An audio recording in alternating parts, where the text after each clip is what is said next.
mu masaha ya mu gitondo, Kapiteni Mwiza Ariane ari gusuzuma indege mbere yo guhaguruka ku kibuga mpuzamahanga cya Kigali Kanombe yerekeza i Nasho mu kazi. Alpha Foxtrot 1510 position hangar number 2 requesting tow to start line. Mwiza Ariane abwira inshingano z'urugendo rwe byibura mbere y'amasaha 12 mbere y'uko agenda, bityo akitegura agategura n'itsinda bari bukorane. Morning sir.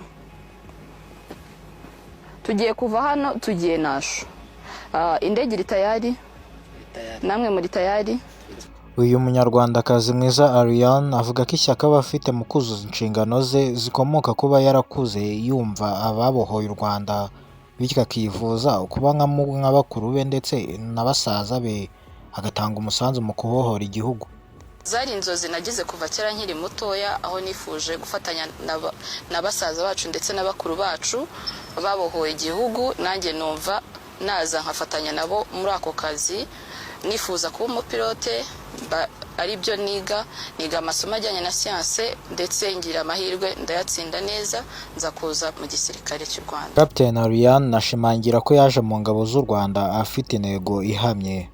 Intego nihaye mbere na mbere ni ugukora neza ibyo nsabwa kandi cyane kuruta ndetse n'abasaza banjye, kubera ko murabizi iyo uri umwana w'umukobwa hari ukuntu uba wumva hari ibintu udashoboye nka basaza bawe, ariko iyo wihaye intego urabikora kandi ukabikora neza nkabo. Ku myaka 12 amaze ari umwe mu ngabo z'u Rwanda, avuga ko atewe ishema no kuba ari umwe mu banyarwandakazi bari mu muryango mugari w'igisirikare cy'u Rwanda, ariko akavuga ko kuba umupilote mwiza cyangwa se kuba umusirikare mwiza bifite icyo bisaba. Kuba umupilote mwiza ndetse n'umusirikare mwiza byose biruzuzanya.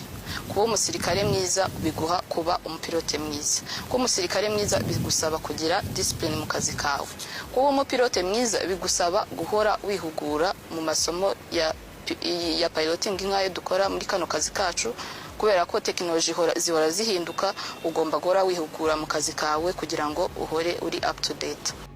Kapiteni Ariane kandi ashimira n'igisirikare cy'u Rwanda kuba cyarahaye agaciro umugore kikaba n'umwanya wo kwita ku muryango. Icyambere ni ukumenya gukoresha igihe cyawe neza, ukamenya ko nimba ari amasaha y'akazi ukayakora neza, ndetse wagera no mu rugo iby'inshingano zo mu rugo ukazuzuza neza. Ubu ngatewe ishema no kumva ari umusirikare w'igihugu, ariko nanone akagira inama abana b'abakobwa bafite inzozi zo kubuza abasirikare zo kumva yuko nimba ukunda igihugu uba ugomba no kugikorera.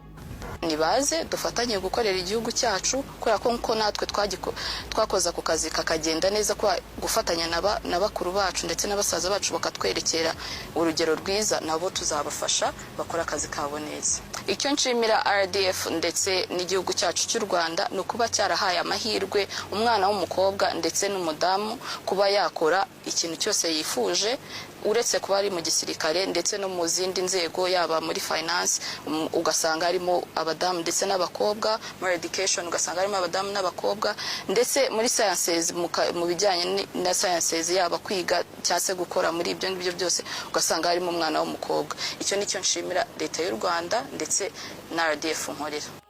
Umuvugizi w'ingabo z'u Rwanda wungirije Lieutenant Colonel Simon Kabera avuga ko umusanzu w'abadamu n'abagore harimo na Kapiteni Ariane ari ingenzi cyane.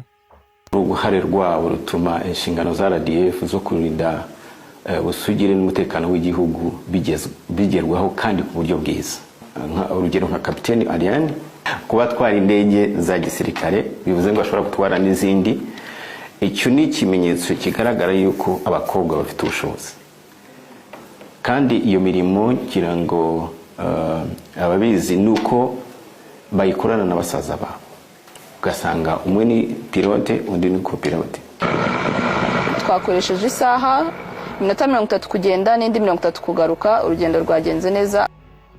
Kapiteni Mwiza Ariane avuga yuko intego ye ari ugukomeza kwiga ibintu bishya ndetse no kugumya kwihugura, kandi akanazishimira kuzabona igisirikare cy'u Rwanda kirimo abakobwa benshi, dore ko umwuga w'igisirikare ari umwuga mwiza.